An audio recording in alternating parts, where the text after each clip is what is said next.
Hi student, कैसे हैं आप। My name is Vidyasagar Srivastava. आज मैं आपको अनसॉल्व्ड सॉल्व करके बताने जा रहा हूँ। ठीक है, मैंने देखे ऊपर लिखा अनसॉल्व्ड। ठीक है, UP board 2020 set number 346 access हमने लिया हुआ है यहाँ पे।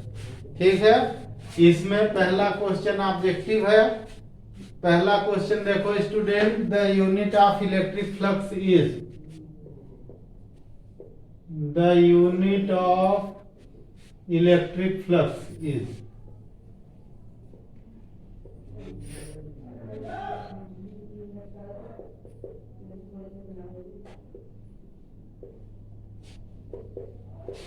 देखो स्टूडेंट, तो जब आपको इलेक्ट्रिक फ्लक्स का यूनिट सॉल्व करना है तो हम फार्मूले से सॉल्व करेंगे। तो इलेक्ट्रिक फ्लक्स का फार्मूला हमारा क्या होता है student? Formula phi is equal to E A होता है। ठीक है, phi is equal to E A. ठीक है, अब देखिए ई का यूनिट क्या होता है? Unit of phi, unit of phi E यानी इलेक्ट्रिक फ्लक्स। ठीक है,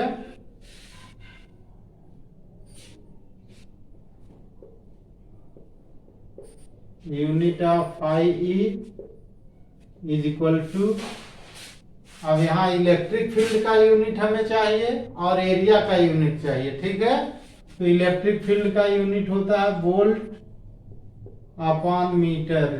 ठीक है, और एरिया का यूनिट होता है मीटर स्क्वायर। ठीक है, अब 1 मीटर स्क्वायर कैंसिल हो जाएगा, आंसर आपका आ जाएगा वोल्ट इंटू मीटर। ये ऑप्शन कौन सा हो गया स्टूडेंट? इसका ऑप्शन कौन सा हो जाएगा? थर्ड ऑप्शन हो जाएगा। ठीक है, 1 2 3 ये ऑप्शन है, आंसर है। ठीक है, तो थर्ड ऑप्शन का ये ऑब्जेक्टिव सही हुआ हमारा। ठीक है, क्वेश्चन नंबर 2, 1 का B.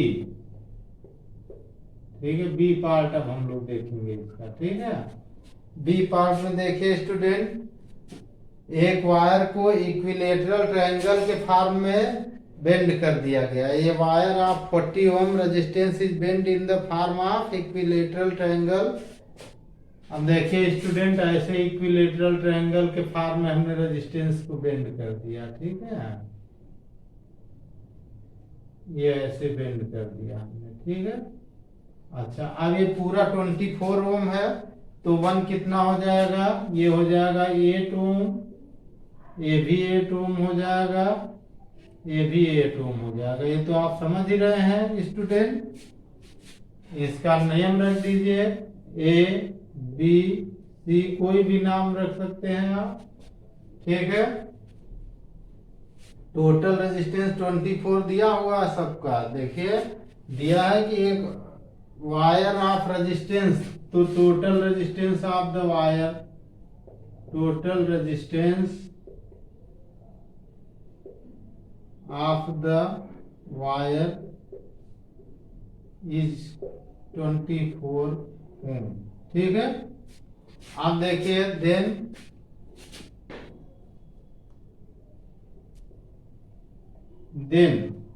Resistance of each side,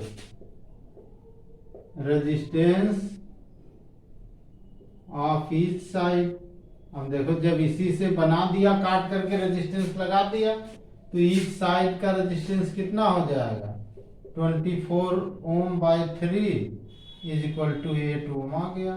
ठीक है, अब देखो, अब किन्हीं भी दो पॉइंट ए बी में ले लो या ए सी में ले लो, तो ऊपर का दोनों सीरीज हो जाएंगे। ठीक है, तो हम इनके नाम रख देते हैं। इसको R1 ले लेते हैं, इसको क्या ले लेते हैं? R2 ले लेते हैं, और ये R3 हो गया।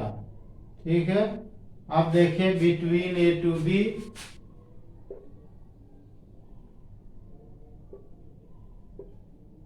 Between A to B.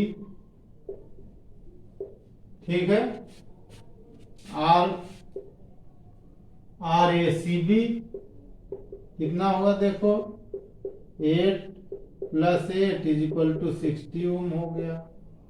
ठीक है, और आर ए बी कितना हो गया, आर ए बी 8 ओम हो गया। अब ये दोनों पैरेलल हो जाएंगे, ये दोनों क्या हो जाएंगे, पैरेलल हो जाएंगे। Net resistance between A to B. ठीक है, तो हम इसको आर ले लें।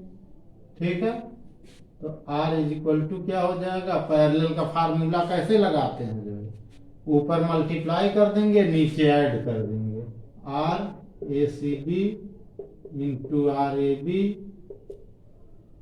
अपान, ऊपर मल्टीप्लाई कर देंगे, नीचे ऐड कर देंगे। ठीक है, R A C B plus R A B =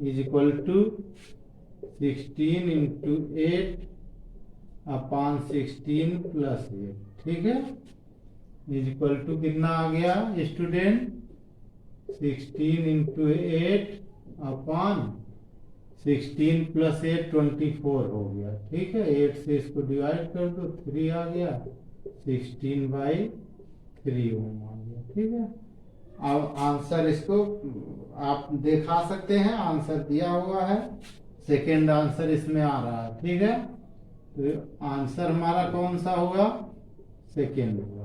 ठीक है, ये आंसर हुआ, ये आंसर हुआ। ठीक है, क्वेश्चन नंबर सी देखे student, in an alternating circuit R = 100 ओम दिया हुआ है, तो R = हमारा 100 ओम है। ठीक है, XL दिया हुआ है 200, XL = 200, XC = ये भी दिया हुआ है 200 ओम। ठीक है, अब पूछ रहा है फेज डिफरेंस बिटवीन, तो फेज डिफरेंस निकालना है, तो इसमें तो हमें देखना फेज डिफरेंस कितना होगा, तो कैसे निकालेंगे स्टूडेंट, फेज डिफरेंस क्या होता है, if phase difference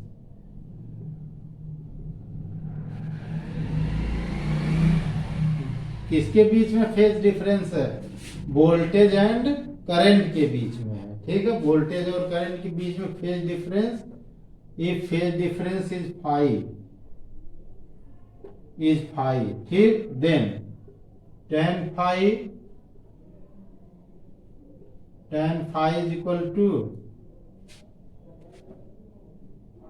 XL - XC upon R का फार्मूला हम लोग पढ़ते हैं, 200 - 200 अपान 100 दैट इज 0 हो गया, यानी फाई की वैल्यू कितनी आ गई इससे, फाई = 0 डिग्री आ गया। ठीक, क्योंकि tan 0 की वैल्यू 0 होती है। ठीक है, tan 0 डिग्री की वैल्यू 0 होती है।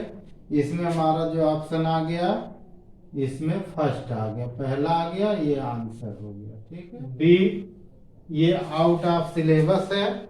ठीक है, इसको हम ऐसे कैंसिल कर देंगे। ठीक है, इसके बाद हम लोग ई देखेंगे। ई पार्ट में देखें, डी ब्रागली वेवलेंथ किसकी पूछ रहा है कि if velocity of all particle is same then which of the following particle moving with same velocity has maximum de Broglie wavelength। तो डी ब्रॉगली वेवलेंथ का फार्मूला क्या होता है स्टूडेंट, देखिए formula for de Broglie wavelength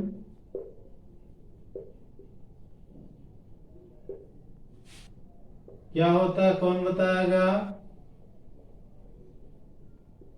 de Broglie तरंग दैर्घ्य का सूत्र कौन बताएगा, लैम्डा = H/mv होता है। अब देखो स्टूडेंट, यहां देखो इस फार्मूले में क्या है, m और v दोनों में v कांस्टेंट दिया हुआ, सबकी सेम वेलोसिटी है, लिखा सबकी वेलोसिटी बराबर है, ठीक है। इसका मतलब जिसका मास कम होगा उसकी लेमडा ज्यादा हो जाएगी। अब इन सब में किसका मास ज्यादा होगा, कम होगा, स्टूडेंट कौन बताएगा? Which of the following particle moving with same velocity has maximum de Broglie wavelength? किसकी डी ब्रागली वेवलेंथ मैक्सिमम होगी? देखो इलेक्ट्रॉन है, इलेक्ट्रॉन का मास सबसे कम होता है इसमें, प्रोटॉन भी उससे ज्यादा होता है, न्यूट्रॉन भी, अल्फा पार्टिकल भी। तो जिसका ये मास सबसे ज्यादा होगा उसके लिए लेमडा सबसे बड़ा होगा, तो इसका आंसर इलेक्ट्रॉन होगा, ठीक। इसका आंसर पहला इलेक्ट्रॉन होगा, ठीक है। इलेक्ट्रॉन की मैक्सिमम होगी, ठीक है, डी ब्रागली वेवलेंथ। ई देखिए, ई पार्ट था, एफ पार्ट हम लोग देखेंगे। एफ पार्ट में देखिए स्टूडेंट, जो आइंस्टीन्स का फार्मूला होता है, देखो क्वेश्चन पढ़ देते हैं पहले। In the experiment of photo electric effect the slope of the graph between the frequency nu and the incident light and stopping potential V naught is, ठीक है। यानी आइंस्टीन के प्रकाश वैद्युत प्रभाव में आवृत्ति और कट ऑफ पोटेंशियल यानी संस्तब्धकारी विभव के बीच ग्राफ जो खींचा जाता है उसकी ढाल यानी प्रवणता पूछ रहा है, ठीक है। तो हम लोग देखें क्या फार्मूला बनेगा, ठीक है। देखो स्टूडेंट, फार्मूला आइंस्टीन का ई के इज इक्वल टू क्या होता है, आप जानते हैं, H new minus H new not होता है, ठीक है। ये आइंस्टीन्स का फोटो इलेक्ट्रिक इक्वेशन है, प्रकाश वैद्युत प्रभाव का समीकरण है आइंस्टीन का, ठीक है। अब इसमें देखो ई के की वैल्यू क्या होती है, ई वी नॉट होती है, हम लोग लेते हैं H new minus H new not हुआ। यानी अगर इसको हम लोग वी नॉट के रूप में लिखें तो एच अपान ई होगा, न्यू होगा, माइनस एच अपान ई होगा, न्यू नॉट होगा। यानी इसमें जो स्लोप होगी वो कौन होगी, स्लोप कौन होगी, क्या बताएंगे student? Slope is equal to H upon E, यही तो होता है। y is equal to M X plus C की तरह लिखते हैं इसको, y is equal to M X plus C, जो रेखा का समीकरण होता है, line equation of the line, वैसे ही m की जगह कौन है, एच अपान ई है, तो स्लोप कितना हुआ, एच अपान ई हुआ। ये कौन सा ऑप्शन हुआ इसका, सेकेंड हुआ, ठीक। तो ऑप्शन कौन सा आया, सेकेंड, ये आंसर हुआ, ठीक है। ये इसका आंसर हो गया, ठीक है। 2A देखिए स्टूडेंट, ठीक है। ए में कह रहा define second focus of convex lens, ठीक है। Define second focus of convex lens if incident ray are parallel to the principal axis, ये हमारा है principal axis,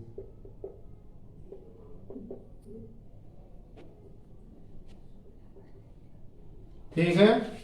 if incident ray are parallel to the principal axis then virtual point of intersection of the emergent ray or refracted ray is called second focus of concave lens, ठीक है। यदि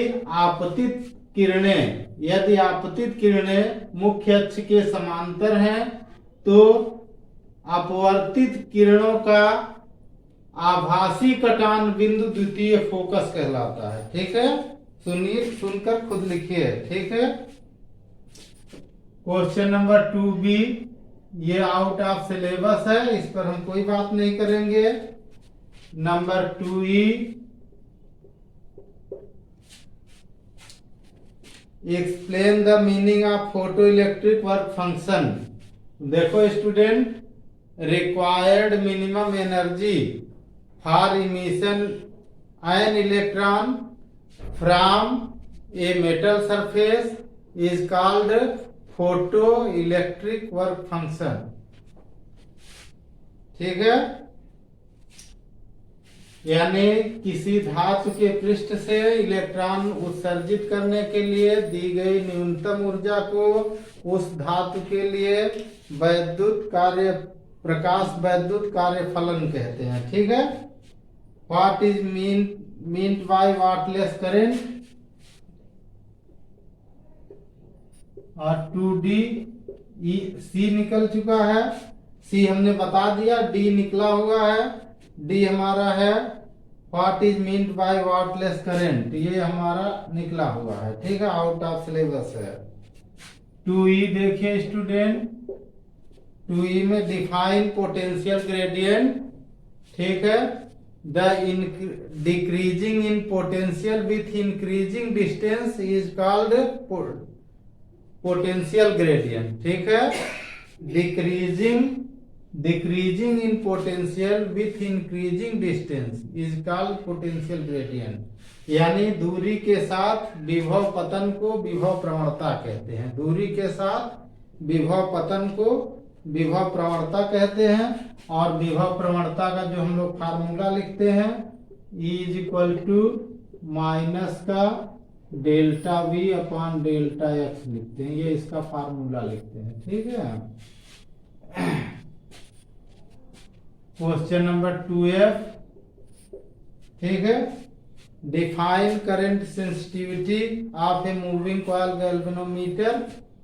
ठीक है, current sensitivity, तो देखिए student, हमने current sensitivity का formula क्या बताया था आपको, फाई अपॉन आई बताया था। ठीक है, deflection of moving coil galvanometer per unit current is called current sensitivity. ठीक है, हमने क्या बताया, deflection of moving coil galvanometer, deflection of moving coil galvanometer per unit current is called current sensitivity of the galvanometer. ठीक है, किसी धारा मापी के, ठीक है, एकांक धारा पर कोणीय विक्षेप को धारा सुग्राहिता कहते हैं। ठीक है, क्वेश्चन नंबर 3 देखिए,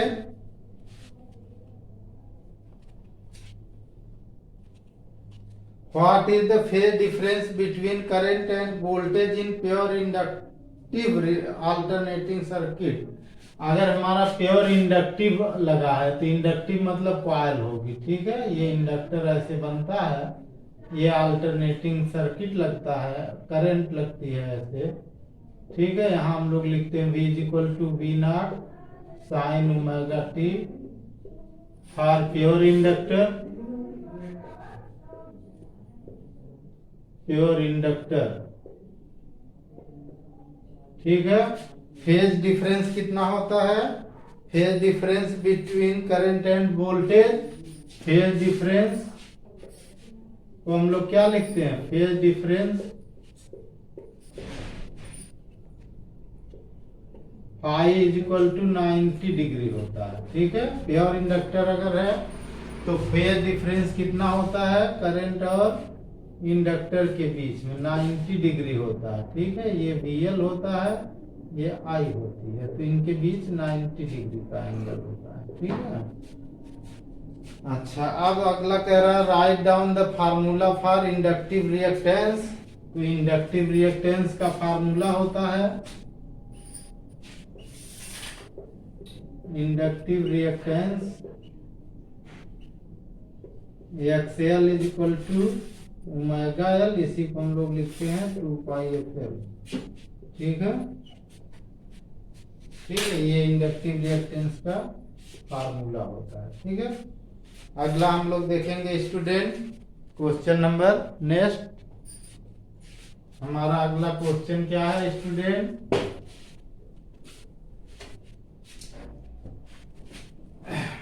देखो student, find the energy of a photon in eV having wavelength lambda is equal to 5 × 10⁻⁻7 metre. तरंग दैर्घ्य लैम्डा बराबर 5 × 10⁻7 मीटर के फोटॉन की ऊर्जा का मान इलेक्ट्रॉन वोल्ट में निकालिए। तो हम लोग खा में देखें स्टूडेंट, क्वेश्चन नंबर खा, लेमडा हमारा दिया है, lambda is equal to 5 × 10⁻⁻7 metre. ठीक है, हमें इसकी एनर्जी निकालनी है। तो एनर्जी का फार्मूला, एनर्जी यानी ऊर्जा, एनर्जी ऑफ फोटॉन, फोटॉन की ऊर्जा E is equal to hc/λ। ठीक है, H कितना हमारा है 6.6 10⁻⁻34, C है 3 × 10⁸ अपान लेमडा हमारा है कितना है स्टूडेंट 5 × 10⁻⁻7। ठीक है, ये आएगा हमारा जूल में आएगी ये एनर्जी। किस में आएगी? जूल में। अगर इसको हम लोग इलेक्ट्रॉन वोल्ट में कन्वर्ट करना चाहें तो क्या करेंगे स्टूडेंट? इसको सॉल्व करिए तो कितना आएगा 3.96 × 10⁻, कितना आएगा स्टूडेंट 10⁻−19 आ गए। यहाँ पावर जोड़ लो, देखो ये 8 7 15 तो -19। अब इसको हमें इलेक्ट्रॉन वोल्ट में कन्वर्ट करना है, तो इलेक्ट्रॉन वोल्ट में कन्वर्ट करेंगे 10⁻−19 से डिवाइड कर देंगे, अब ईवी में हो जाएगा। ठीक है, और डिवाइड करके आप खुद लिख लीजिए 2.475 के करीब आ जाएगा, 2.475 ईवी आ जाएगा। ठीक है, नेक्स्ट देखो स्टूडेंट,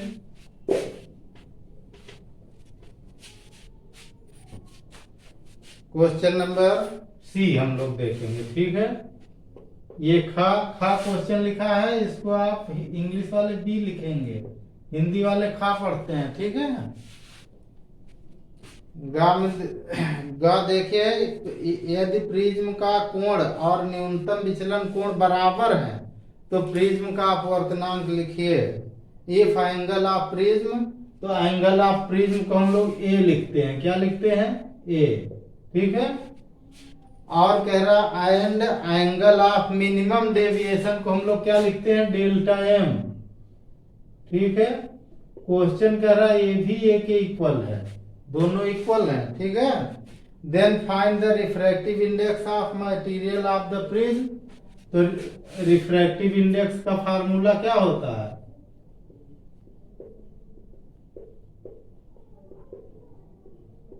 ठीक है, यानी प्रिज्म के पदार्थ का अपवर्तनांक, refractive index of the material of prism, वो खुद आप लिखिए, मटेरियल ऑफ प्रिज्म लिख लीजिएगा, n is equal to sine a plus delta m/2। ठीक है, अपान साइन a/2 लिखते हैं। ठीक है, ऊपर देखिए हमने डेल्टा को हटा करके a लिख दिया, तो ये हो गया sine a plus a/2 upon sine a/2।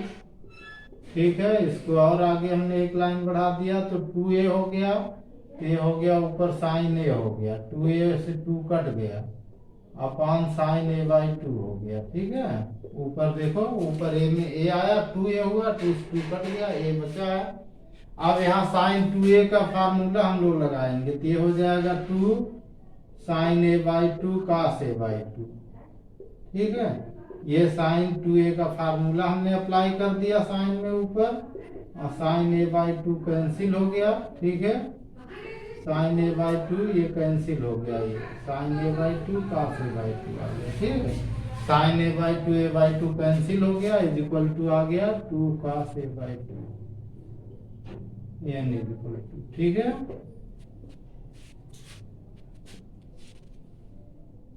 Question number 3 का डी, ये आउट ऑफ कोर्स है, इस पर हम बात नहीं करेंगे। ठीक है,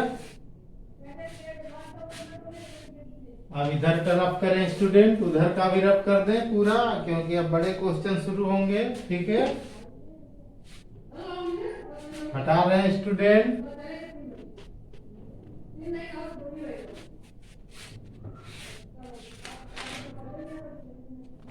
क्वेश्चन नंबर 4 देखिए, आप अब क्वेश्चन खुद पढ़िएगा, हिंदी इंग्लिश वाले दोनों लोग पढ़ेंगे क्वेश्चन।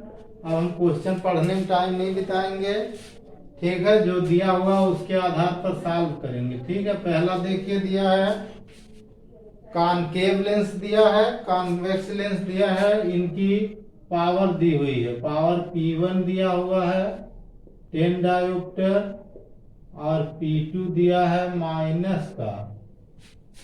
ये कॉनकेव की जो पावर होती है वो माइनस होती है, कॉन्वेक्स की प्लस होती है, तो ये 2D दिया हुआ है। ठीक है, जब इनको कंबाइंड करेंगे तो पावर ऑफ कॉम्बिनेशन कितनी होगी? Power of combination, power of combination कितनी होगी? P is equal to P1 plus P2 होगा। ठीक है, यानी 10 माइनस 2 हो जाएगा इज इक्वल टू 8D हो जाएगा। ठीक है, फोकल लेंथ ऑफ कॉम्बिनेशन कितनी होगी? फोकल लेंथ ऑफ कॉम्बिनेशन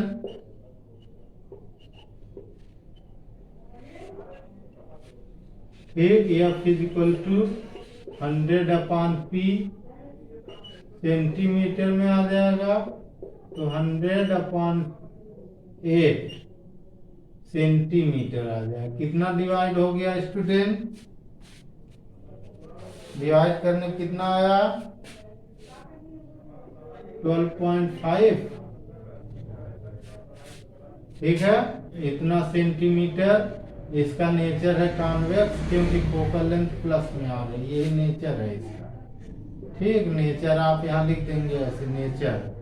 ठीक है, ये नेचर हो गया। नेचर क्या हो गया? कॉन्वेक्स हो गया। ठीक है, आप देखिए इसमें कह रहा है कि अब कोई ऑब्जेक्ट है U दिया हुआ है। अब इसके लिए student U is equal to, U को हमेशा निगेटिव लिखते हैं, 25 सेंटीमीटर दिया है, U is equal to minus का 25 सेंटीमीटर दिया है। V आपको निकालना है तो फार्मूला लिख दीजिए, 1/F is equal to 1/V minus 1/U। ठीक है, और V आपको निकालना है तो V को यहीं छोड़ दीजिए, U इधर हो जाएगा, तो 1/V इज इक्वल टू, ये दोनों उधर प्लस हो जाएंगे, 1/F प्लस 1/U। F हमारा कितना आया है? यहाँ लिखा है, ये 12.5 लिखा है, 12.5 लिखें कि 8/100 यहाँ से ले लेते हैं। 8/100 वाला हमें ज्यादा इजी दिखाई दे रहा है, कहिए तो वो ले लें। ठीक है, और ये भी ठीक है, इसमें कोई बहुत ज्यादा प्रॉब्लम नहीं है। 12.5 और ये माइनस हो जाएगा U, क्योंकि यहाँ माइनस में है, 25 हो गया। एलसीएम आप कर सकते हैं, दोनों का आ जाएगा 25 और इधर हो जाएगा, इससे 2 हो जाएगा, माइनस का 1 हो जाएगा, 1/25 हो जाएगा। ठीक है, ये भी प्लस का आ रहा है, यानी V is equal to 25 centimetre. अगर इमेज का नेचर पूछेगा तो आप यहाँ बता सकते हैं कि जितनी दूर ऑब्जेक्ट है उतनी ही दूर बन रहा है। ठीक है, तो आप इसको ऐसे कल दिखा सकते हैं। नेचर ऑफ इमेज पूछा, what will be the nature of lens पूछा है, इमेज तो पूछा नहीं, तो आपको पोजीशन ऑफ इमेज आपको बतानी थी, वो निकल गया। ठीक है।